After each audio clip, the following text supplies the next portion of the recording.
എങ്ങനെയാണ് മാംസം കഴിക്കേണ്ടതെന്നുള്ളൊരു ചോദ്യം വളരെ പ്രസക്തമായൊരു ചോദ്യമാണ്. അപ്പോൾ മാംസം നല്ലതാണ്, മാംസത്തിൻ്റെ പോഷകഘടനയെക്കുറിച്ചൊക്കെ നമ്മൾ സംസാരിച്ചു. പക്ഷേ എങ്ങനെയാണ് ഈ ആക്ച്വലി മീറ്റ് കഴിക്കേണ്ടത്? എനിക്ക് തോന്നുന്നു നമ്മളൊരു കേരളീയ ഭക്ഷണക്രമം പരിശോധിച്ച് നോക്കിക്കഴിഞ്ഞാൽ ഏറ്റവും കൂടുതൽ ആൾക്കാർ മീറ്റ് കഴിക്കുന്നതിൻ്റെ ഏറ്റവും നല്ല കോംബോ എന്ന് പറയുന്നത് ഒരുപക്ഷെ എനിക്ക് തോന്നുന്നു ബീഫും പൊറോട്ടയും, അല്ലെങ്കിൽ ബീഫും അപ്പവും, അല്ലെങ്കിൽ ചിക്കൻ കറിയും പുട്ടും, അല്ലെങ്കിൽ ദോശയും ചിക്കൻ കറിയും. ചുരുക്കി പറഞ്ഞാൽ നമ്മൾ ഏറ്റവും കൂടുതൽ ഈ മാംസം കഴിക്കുന്നത് ധാന്യങ്ങളുടെ കൂടെ, അതും റിഫൈൻഡ് ആയിട്ടുള്ള കാർബോഹൈഡ്രേറ്റ് അടങ്ങുന്ന ഭക്ഷണത്തിൻ്റെ കൂടെയാണ്. ഇത് നല്ലതാണോ? പോഷക സംബന്ധമായി നോക്കിയാൽ, മെറ്റബോളിക് ആസ്പെക്റ്റ് നോക്കിയാൽ ഇത് മോശമാണ്. കാരണം പ്രോട്ടീൻ റിച്ച് ആയിട്ടുള്ള മീറ്റ് റിഫൈൻഡ് കാർബോഹൈഡ്രേറ്റ് അടങ്ങുന്ന ധാന്യങ്ങൾ അടങ്ങുന്ന ഭക്ഷണത്തിൽ കൂടെ കഴിക്കുമ്പോൾ this protein is combined with starch. ആ പ്രോട്ടീനെ വിളിക്കുന്നത് സ്വീറ്റ് പ്രോട്ടീൻ എന്നാണ് വിളിക്കുന്നത്, മധുരമുള്ള പ്രോട്ടീനാണ്. ഇത് ആരോഗ്യത്തിന് ഗുണകരമല്ല. അപ്പോൾ മാംസം നല്ലതാണ്, പക്ഷേ മാംസം കഴിക്കേണ്ടത് എങ്ങനെയാണെന്നും കൂടെ മനസ്സിലാക്കേണ്ടത് ആവശ്യമാണ്. അപ്പോൾ സുനിൽ, എങ്ങനെയാണ് ശരിക്കും ഹെൽത്തിയായ രീതിയിൽ എങ്ങനെ നമുക്ക് ഈ മീറ്റ് കഴിക്കാൻ പറ്റുന്നത്? എനിക്ക് തോന്നുന്നു നമ്മൾ ഏറ്റവും കൂടുതൽ, പക്ഷേ രുചി കൊണ്ട് നമ്മൾ കണ്ടീഷൻഡ് ആയത് ഏറ്റവും കൂടുതൽ നമ്മൾ മീറ്റ് കഴിക്കുന്ന ഒന്ന് നമ്മൾ ഗ്രില്ലി, അല്ലെങ്കിൽ മീറ്റിനെ നന്നായിട്ട് അങ്ങ് വറുത്തെടുക്കും, ഫ്രൈ. പിന്നെ അല്ലെങ്കിൽ നമ്മൾ പിന്നെ ചെയ്യുന്നത് ഇപ്പം സ്മോക്ക്ഡ് മീറ്റ് ഉണ്ട്, അല്ലെങ്കിൽ നല്ല നല്ല മൊരിഞ്ഞ ഇറച്ചിയാണ് പൊതുവെ നമുക്കിഷ്ടം. ശരിക്കും ഏറ്റവും ഹെൽത്തി ആയിട്ടുള്ള മീറ്റ് കുക്കിംഗ് മെത്തേഡ്സ് ഇത്രയും ഹൈ ടെമ്പറേച്ചർ വരുന്നില്ല. ഇപ്പൊ ഹൈ ടെമ്പറേച്ചർ വെച്ചിട്ടുള്ള ഇപ്പം ഒന്നാമത് ഫ്രൈങ്ങിൽ നമ്മൾ വീണ്ടും ഫാറ്റ് ആഡ് ചെയ്യാണ്. അപ്പൊ അതൊരു തരത്തിലും ആരോഗ്യപരമായിട്ട് മീറ്റിനെ നമ്മൾ വീണ്ടും മോശമാക്കുകയാണ്. നമ്മൾ കൂടുതൽ ഫാറ്റ് അതിൽ വരുമ്പോൾ ഗ്രില്ലിങ്ങിനൊക്കെ പറയുന്ന ഒരു പ്രത്യേകത എന്ന് പറഞ്ഞാൽ, ഈ ഗ്രില്ലിങ്ങിന് ഒരു പ്രത്യേകത ഉള്ള വളരെ ഹൈ ടെമ്പറേച്ചർ ആകുമ്പോൾ ഹെട്രോസൈക്ലിക് അമൈൻസ് എന്ന് പറഞ്ഞിട്ടുള്ള ഒരു ഗ്രൂപ്പ് ഓഫ് കോമ്പൗണ്ട്സ്, അതാണ് ഈ കോളൻ ക്യാൻസറിന് കാരണം എന്നൊക്കെയാണ് അവർ ഒരു മെഡിക്കലി ഒരു ചെയ്യുന്നത്. പിന്നെ അപ്പോ ഏറ്റവും നല്ലതെന്ന് പറഞ്ഞു കഴിഞ്ഞാൽ ഒരു മോയിസ്റ്റ് ടൈപ്പ് ഓഫ് കുക്കിംഗ്. പിന്നെ ഇവിടെ ചില പുതിയ പഠനങ്ങൾ കാണിക്കുന്നത് നമ്മുടെ ഒരു കുക്കിംഗ് രീതിയിൽ ഒരു അഡ്വാൻറ്റേജ് ഉള്ളത്, ഇവിടെ ഇപ്പൊ എന്റെ ഒരു അടുത്ത യൂണിവേഴ്സിറ്റിയിലുള്ള ഒരു കൊളീഗ്, അവര് കുറച്ചു വർഷമായിട്ട് നോക്കിയിട്ട് മാരിനേറ്റ് ചെയ്തു അവര് മീറ്റിനെ നമ്മൾ ചെയ്യുന്നത് പോലെ തന്നെ മസാലയൊക്കെ പുരട്ടി മഞ്ഞളും ബ്ലാക്ക് പെപ്പറൊക്കെ പുരട്ടിയപ്പോൾ ആ ഒരു സ്റ്റഡിയിൽ അവർ കണ്ടത് എന്താന്ന് വെച്ച് കഴിഞ്ഞാല്, നമ്മൾ കുക്ക് ചെയ്യുമ്പോഴും ഈ ലിപ്പിഡ് ഓക്സിഡേഷൻ നടക്കുന്നുണ്ട് മീറ്റിലുള്ള. അപ്പൊ ആ ഒരു കോമ്പൗണ്ട്സ് അകത്ത് പോയിട്ട് വീണ്ടും നമുക്ക് ആരോഗ്യ പ്രശ്നങ്ങൾ ഉണ്ടാക്കാം. പക്ഷെ നമ്മൾ ഈ ടെർമറിക്കും പെപ്പറും എല്ലാം അങ്ങനെയുള്ള ഒരു ഗ്രൂപ്പ് ഓഫ് സ്പൈസസ് ആഡ് ചെയ്യുമ്പോൾ ആ ലിപ്പിഡ് ഓക്സിഡേഷനെ പ്രിവെന്റ് ചെയ്തിട്ട് അങ്ങനെയുള്ള കോമ്പൗണ്ട്സ് ഉണ്ടാവുന്നില്ല എന്ന് കണ്ടുപിടിച്ചു. അതിൽ ഇൻട്രസ്റ്റിംഗ് ആയിട്ടുള്ള വേറൊരു സ്റ്റഡി നടന്നത് എന്താന്ന് പറഞ്ഞാല്, ബീഫ് ബർഗറിന്റെ കൂടെ അവർ ഇവിടെ കിട്ടുന്ന ഹാസ് അവക്കാഡോ അതും കൂടി വെച്ചിട്ട് അതിന്റെ കൂടെ മീറ്റ് കഴിച്ചപ്പോൾ എന്ത് ചെയ്തു എന്ന് പറഞ്ഞാൽ, ഈ ഇൻഫ്ലമേഷൻ, രണ്ട് ഗ്രൂപ്പ് ഉണ്ടായിരുന്നു. ഒരു ഗ്രൂപ്പ് വെറും ഹാംബർഗർ കഴിച്ചു, മറ്റേ ഗ്രൂപ്പ് ഈ അവക്കാഡോ വെച്ച് കഴിച്ചപ്പോൾ ഇവൻ ഒരു സ്പൈക്ക് പോലും ഉണ്ടായില്ല എന്നാണ് ആ പേപ്പർ പറയുന്നത്. സയന്റിഫിക് ബേസ് എനിക്കറിയില്ല. എപ്പോഴും നമ്മൾ ഒരു ലഞ്ച് ടൈമില് നമ്മൾ മീറ്റ് കഴിക്കുകയാണെങ്കിൽ എപ്പോഴും അതിന്റെ ഡൈജഷനും കാര്യങ്ങൾ, നമ്മുടെ മെറ്റബോളിസം നമുക്ക് അറിയുന്ന പോലെ ഉറക്കത്തിന് ശേഷം അത് പകുതിയാവും. പക്ഷെ നമ്മുടെ നാട്ടിൽ സ്ഥിരമായിട്ട് നമ്മൾ മാംസം കഴിക്കുന്നത് വളരെ താമസിച്ച് ഡിന്നറിന്റെ കൂടെയാണ്. ചിലപ്പം അതിലും ഒരു മാറ്റം, ഒരു കൂടുതൽ ഏർലി ആയിട്ട് മീറ്റ് കഴിക്കാൻ പറ്റുന്നതായിരിക്കും അതിന്റെ ഡൈജഷനും എല്ലാം നല്ലത്. അപ്പോൾ ശരിക്കും പറഞ്ഞാൽ മീറ്റ് കഴിക്കുന്നതിൻ്റെ കോണ്ടെക്സ്റ്റ് വളരെ ഇമ്പോർട്ടൻ്റ് ആണ്. മീറ്റ് കഴിക്കുന്നുണ്ടോ ഇല്ലയോ എന്നുള്ളതിനെ പോലെ തന്നെ പ്രാധാന്യമുള്ളതാണ് നിങ്ങൾ എങ്ങനെ മീറ്റ് കഴിക്കുന്നുള്ളത്. The context is important. Meat കഴിക്കാൻ ഏറ്റവും നല്ലത് ഗ്രെയിൻസ് അല്ല. മീറ്റ് കഴിക്കാൻ ഏറ്റവും നല്ലത്, അതിനോട് അസോസിയേറ്റ് ചെയ്യാൻ പറ്റുന്നത്, അതിനെ കല്യാണം കഴിക്കാൻ പറ്റുന്നത്, മീറ്റിനെ മാരി ചെയ്യാൻ പറ്റുന്ന ഏറ്റവും നല്ലത് വെജിറ്റബിൾസും ലീവ്സും തന്നെയാണ്. ഒരു പ്രധാനപ്പെട്ട കാര്യം. കാരണം വെജിറ്റബിൾസും ലീവ്സും അതിൻ്റെ കൂടെ കഴിക്കുമ്പോൾ it has lot of fibre. ഇപ്പോൾ പലരും കരുതി വെച്ചിരിക്കുന്ന മീറ്റിനകത്ത് ഇഷ്ടം പോലെ ഫൈബർ ഉണ്ടെന്നാണ്. ഒരു പക്ഷേ അതിൻ്റെ അപ്പിയറൻസിൽ നിന്നായിരിക്കാം, പക്ഷേ മീറ്റിനകത്ത് വലുതായ ഫൈബർ ഇല്ല. So if you can combine with lot of fibre from vegetables, leaves, അതൊരു നല്ലൊരു കോമ്പിനേഷനാക്കി മാറും. മാത്രമല്ല, ഇപ്പം നമ്മൾ സംസാരിച്ച പോലെ മീറ്റിനെ നമ്മുടെ സുഗന്ധ വ്യഞ്ജനങ്ങളുമായിട്ടൊന്ന് കമ്പൈൻ ചെയ്യുക. അത് പിന്നെ സ്പൈസസ് ആയിട്ടുള്ള ടെർമറിക് ആവാം, കാർഡമം ആവാം, അല്ലെങ്കിൽ പിന്നെ പെപ്പർ ആവാം, ഗാർലിക് ആവാം, അല്ലെങ്കിൽ നമ്മുടെ ടിപ്പിക്കൽ ഇന്ത്യൻ ഗരം മസാല ആവാം, അല്ലെങ്കിൽ കൊറിയാൻഡർ ആവാം, പിന്നെ മാരിനേറ്റ് ചെയ്യുന്ന പോലത്തെ അതൊക്കെ ചെയ്തിട്ട് വെജിറ്റബിൾസുമായിട്ട് കമ്പൈൻഡ് ആയിട്ട് കഴിക്കുക എന്നുള്ളതാണ്. പിന്നെ കുക്ക് ചെയ്യുന്ന സമയത്ത് നേരത്തെ പറഞ്ഞ പോലെ ഒരു ഒരു ഹൈ ടെമ്പറേച്ചർ കുക്കിങ്ങിലോട്ട് പോകാതെ മേ ബി ഒന്ന് വേവിക്കുക, അല്ലെങ്കിൽ അതിനെ ഒന്ന് പുഴുങ്ങിയെടുക്കുക, ചുടുക, പൊരിച്ചെടുക്കുക തുടങ്ങിയിട്ടുള്ള ഒരു മീഡിയം ടെമ്പറേച്ചർ ആയിട്ടുള്ള മെത്തേഡ്സുകൾ ഉപയോഗിക്കുകയും അതിൻ്റെ കൂടെ ഈ പറഞ്ഞ പോലെ സ്പൈസസ് കമ്പൈൻ ചെയ്യുന്നതാണ് ഏറ്റവും നല്ലത്. പിന്നെ മറ്റൊരു പ്രധാനപ്പെട്ട വിഷയം കുക്കിംഗ് ഓയിലാണ്. ഒരു പക്ഷേ ഈ ഒരു അവസ്ഥയിൽ നമുക്ക് ഓയിൽ ഉപയോഗിച്ച് കുക്കിങ്ങിന് ഓയിൽ ഉപയോഗിക്കേണ്ടി വരുന്നുണ്ട് എന്നുണ്ടെങ്കിൽ ഡെഫിനറ്റ്ലി ഉപയോഗിക്കാൻ പറ്റുന്ന ഏറ്റവും നല്ല ഒന്ന് കോക്കനട്ട് ഓയിൽ തന്നെയാണ്. ഒരു ദിവസം എത്ര അളവ് മീറ്റ് കഴിക്കാം? മീറ്റ് കഴിക്കുന്നുണ്ട് എന്തെങ്കിലും സീരിയസ് ആയിട്ടുള്ള മെഡിക്കൽ ചലഞ്ചസ് ഉണ്ടോ? 2018 ലോകത്തിലും US ഏറ്റവും കൂടുതൽ മീറ്റ് കൺസംഷൻ ഹിസ്റ്ററിയിൽ നടന്നൊരു വർഷം. ഇപ്പം 1988 തൊട്ട് 2018 വരെയുള്ള കാലയളവിൽ ലോകത്തിലെ മീറ്റ് പ്രൊഡക്ഷൻ ഇരട്ടിയായി ഓവറോൾ. ഇപ്പൊ ഇന്ത്യയിലെ റെക്കോർഡ്സ് എടുത്ത് നോക്കിക്കഴിഞ്ഞാലും ഇന്ത്യയിലും മീറ്റ് കൺസംഷൻ കൂടുകയാണ്. ശരിക്കും പറഞ്ഞു കഴിഞ്ഞാൽ കുറയുന്നില്ല, അത് ഓവറോൾ ചെറിയ സ്ലൈറ്റ് ഇൻക്രീസ് തന്നെയാണ് വരുന്നത്. അപ്പൊ എനിക്ക് എൻ്റെ ഒരു പേഴ്സണൽ അഭിപ്രായം എന്ന് പറഞ്ഞു കഴിഞ്ഞാൽ, നമ്മൾ പലപ്പോഴും ഇപ്പം ഞാനിപ്പോ കേരളത്തിലേക്ക് തിരിച്ചു വരുന്ന സമയത്തൊക്കെ പലപ്പോഴും തോന്നിയിട്ടുള്ളത് ആൾക്കാരുടെ ഫ്രീക്വൻസി കൂടി കഴിക്കുന്നതും അതിന്റെ രീതികളും കൂടുതൽ പ്രൊഡക്ട്സും മീറ്റിന്റെ ഇതൊക്കെ വന്നതുകൊണ്ട്. അപ്പം ഇവിടെ പറയുന്നത് ക്യാൻസർ സൊസൈറ്റീസ് ഒക്കെ പറയുന്നത്, അല്ലെങ്കിൽ ഹെൽത്ത് അഡ്വൈസ് 300 ഗ്രാമാണ് ഒരാഴ്ചക്ക് പറയുന്നത്. അപ്പൊ ഒരു 75 to 90 gram per day അങ്ങനെ കഴിക്കുക. അത് 3 to 4 days അങ്ങനെയുള്ള ഒരു ഒപ്റ്റിമം അളവ് എന്താന്ന് വെച്ചാൽ അത് കഴിക്കുകയാണ്. പിന്നെ ഒരു പ്രധാന ആട്രിബ്യൂട്ട് പറയുന്നത് റെഡ് മീറ്റിന്റെ കാര്യത്തിൽ കോളോറക്ടൽ ക്യാൻസർ ആണ്. അപ്പൊ ഒരുപാട് ഇത്രയും സ്റ്റഡീസ് നടന്ന ഒരു സംഭവം എത്രയോ മെറ്റാ അനാലിസിസിനെ സിസ്റ്റമാറ്റിക് റിവ്യൂ ചെയ്തതിൽ നിന്നൊക്കെ മനസ്സിലാക്കാൻ കഴിയുന്നത് ഇത് ഡോക്ടർ മഞ്ജുനാഥ് നേരത്തെ സൂചിപ്പിച്ചതുപോലെ അതെ കോറിലേഷൻ ആണ് കൂടുതലായിട്ടും കാണിക്കുന്നത്. പക്ഷേ പ്രോസസ്ഡ് മീറ്റിനെ, ഇപ്പൊ നമ്മൾ പറയുന്ന സോസേജ്, ബേക്കൺ, അതിനെയൊക്കെ WHO എനിക്ക് തോന്നുന്നു 5 വർഷം മുമ്പ് ഒരു കാർസിനോജനായിട്ട് ഡിക്ലെയർ ചെയ്തു. അപ്പോ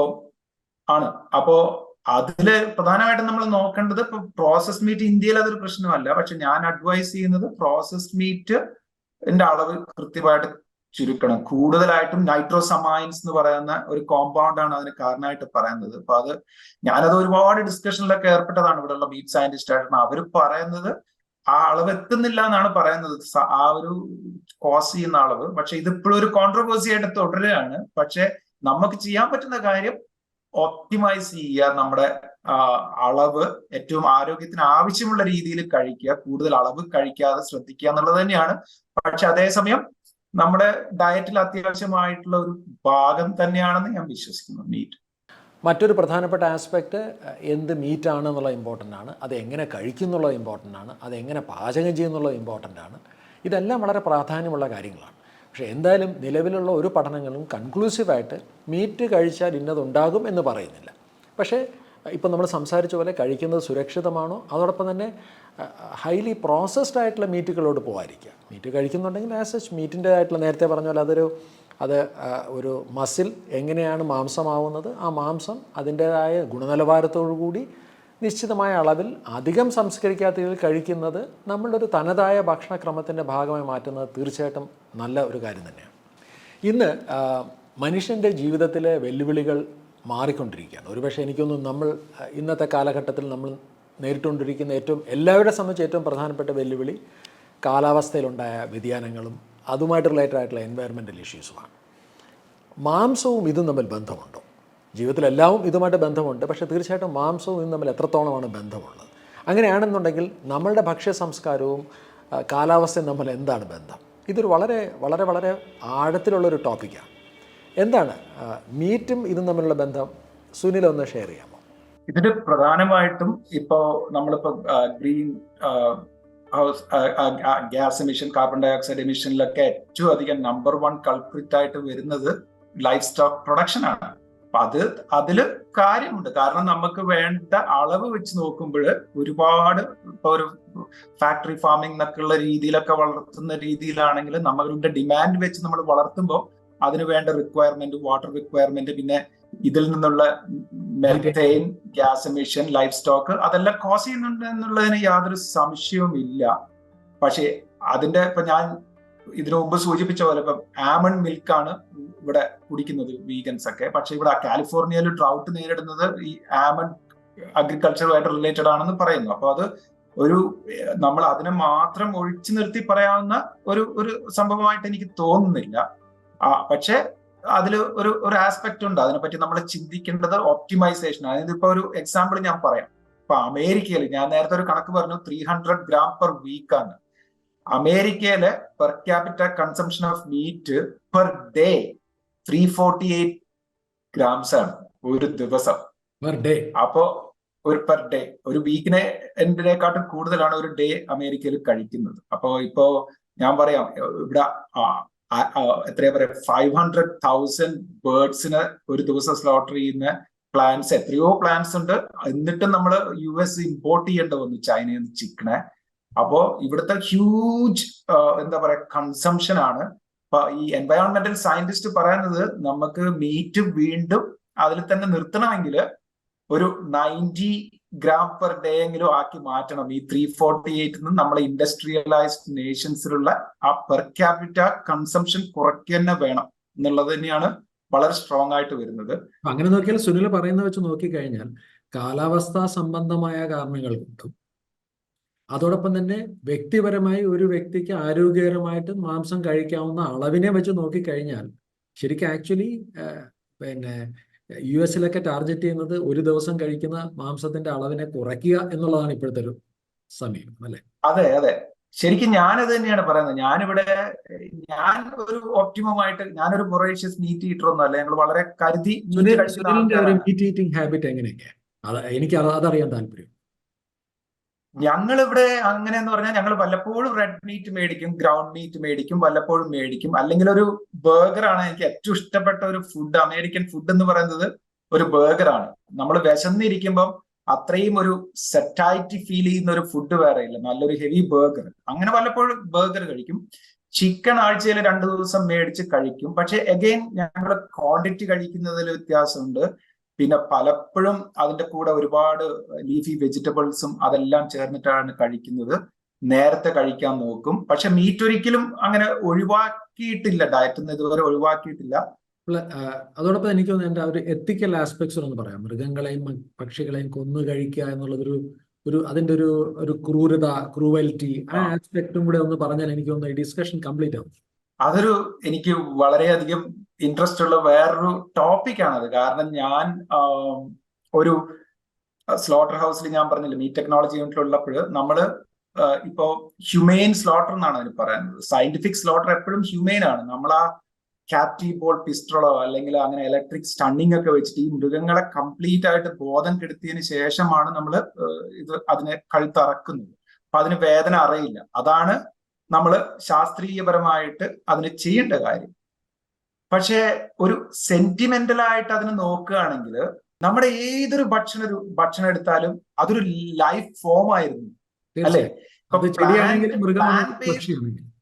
പ്ലാൻ ബേസ്ഡ്. എന്റെ ഒരു ഫ്രണ്ട്, ഞാൻ PhD ചെയ്തിരുന്നപ്പോ എന്റെ ലാബ്മേറ്റ് പഠിച്ചിരുന്നത് പ്ലാന്റിൽ വരുന്ന സ്ട്രെസ്, നമ്മളൊരു പോകുന്ന വഴിക്കില്ല ഒരു പ്ലാന്റിന് വെറുതെ നമ്മളൊന്ന് തട്ടിയാലല്ലേ അതിന് സ്ട്രെസ് വന്നിട്ട് അതിന് ഇൻഫെക്ഷൻ പെട്ടെന്ന് സെറ്റ് ചെയ്യുമ്പോൾ. അപ്പൊ ഇതൊക്കെ ജീവിക്കുന്ന പ്രോബയോട്ടിക്സ് എന്താണ്? ബാക്ടീരിയ ആണ്. അതൊരു ജീവി തന്നെയാണ്. പക്ഷെ നമ്മുടെ സെന്റിമെന്റ്സ് വരുന്നത് ഇതിന്റെ സൈസ് കൂടുന്തോറുമാണ്, from a micro level to a macro level. അതുകൊണ്ടാണ് ഞാൻ കുറ്റം പറയില്ല. കാരണം നമുക്ക് ഏറ്റവും കൂടുതൽ റിലേറ്റ് ചെയ്യാൻ പറ്റുന്ന വേറൊരു ജീവികൾ തന്നെയാണല്ലോ ഇതെല്ലാം. പക്ഷെ അതിലൊരു ആസ്പെക്ട് എന്ന് പറഞ്ഞാല് നമുക്ക് അതൊരു നേച്ചറിന്റെ റൂളാണ്, അല്ലേ? ഇപ്പൊ നമ്മൾ തന്നെ, ഞാൻ എപ്പോഴും ഈ എക്സസൈസിനെ ഫിറ്റ്നസിനെ പറ്റിയിട്ടൊക്കെ പറയുമ്പോൾ ഞാൻ ആൾക്കാരോട് ചോദിക്കുന്നതാണ്, നമ്മുടെ മേലെ ഒരു പ്രിഡേറ്റർ ഉണ്ടായിരുന്നെങ്കിൽ നമ്മൾ ഇതുപോലെ കൗച്ച് പൊട്ടറ്റോസ് ആയിട്ട് നമുക്ക് ഒരിക്കലും ജീവിക്കാൻ പറ്റില്ല. സർവൈവൽ ഓഫ് ദ ഫിറ്റസ്റ്റ് മാത്രമേ പറ്റുള്ളൂ. അപ്പൊ അതൊരു നിയമമായതുകൊണ്ട് നമുക്ക് ചെയ്യാൻ പറ്റുന്നത് ഒപ്റ്റിമൈസേഷനും ഈ ഹ്യൂമെയിൻ സ്ലോട്ടറിംഗ് ടെക്നിക്കും സയന്റിഫിക് സ്ലോട്ടറും എല്ലാ സ്ഥലത്തും കൊണ്ടുവന്നിട്ട് അതിന്റെ കൃത്യമായ രീതിയിൽ ചെയ്തു കഴിഞ്ഞാൽ അതിനുള്ള ആ ഒരു ആസ്പെക്ട്. പക്ഷെ അങ്ങനെ തോന്നുന്നവർക്ക്, ഇപ്പൊ ഞാൻ പറയാം, ഞാൻ എന്റെ ക്ലാസ്സുകളിൽ വീഡിയോ കാണിക്കുന്നതിന് മുമ്പ്, ഈ പൗൾട്രി പ്രോസസിംഗിന്റെ ഒക്കെ വീഡിയോ കാണിക്കുന്നതിന് മുമ്പ് ഞാൻ കുട്ടികളോട് ചോദിക്കും, ഇത് കുറച്ച് ബുദ്ധിമുട്ടുള്ളതാണ്, ഇന്ന സ്റ്റേജസ് ഉണ്ട്, ബുദ്ധിമുട്ടുള്ളവർ കാണരുത്, ക്ലാസ്സിന് കുറച്ചു നേരം പുറത്തിറങ്ങി നിൽക്കാൻ പറയും. കാരണം അതൊക്കെ ആ ഫ്രീഡം എല്ലാവർക്കും ഉണ്ടല്ലോ, എല്ലാവരും ഇത് കാണേണ്ട ആവശ്യമില്ല. പക്ഷെ ആർക്കും ഈ മീറ്റ് കഴിക്കുന്നവർക്കും സ്ഥിരമായി കഴിക്കുന്നവർക്കും അറിയാൻ ഒട്ടും താല്പര്യമില്ലാത്ത ഒരു സംഭവമാണ് അതിന്റെ പുറകിൽ എന്ത് നടക്കുന്നു എന്നുള്ളത്.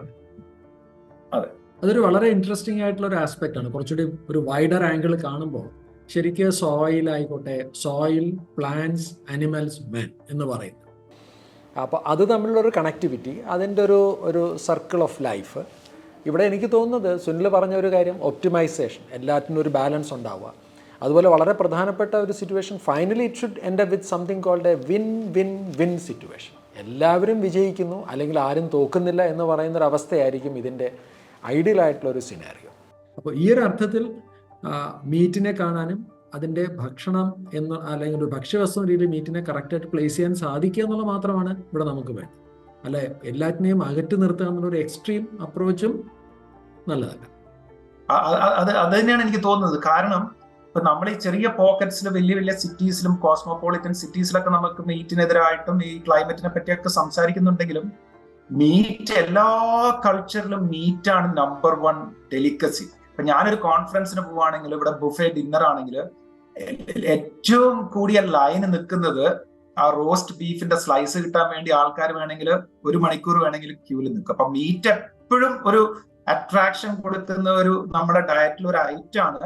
അതിനു വേണ്ടിയിട്ട് മീറ്റ് കഴിക്കുന്നതുകൊണ്ട് ഒരു കൂട്ടരെ നമ്മൾ വിക്ടിമൈസ് ചെയ്യുന്നതിലും അതിലൊന്നും യാതൊരു കാര്യമില്ല. ഇത് എങ്ങനെ നമുക്കൊരു പബ്ലിക് ഗുഡിനും നമ്മുടെ ഫ്യൂച്ചർ ജനറേഷന് വേണ്ടിയിട്ട് ഇതിന്റെ പ്രൊഡക്ഷനും ഈ ലൈഫ് സ്റ്റോക്ക് പ്രൊഡക്ഷനും ഇതൊക്കെ എങ്ങനെ ഒപ്റ്റിമൈസ് ചെയ്ത് നല്ല രീതിയിൽ കൊണ്ടുവരാന്നുള്ളതാണ് എനിക്ക് തോന്നുന്നത് ഒരു നല്ല അപ്രോച്ച്.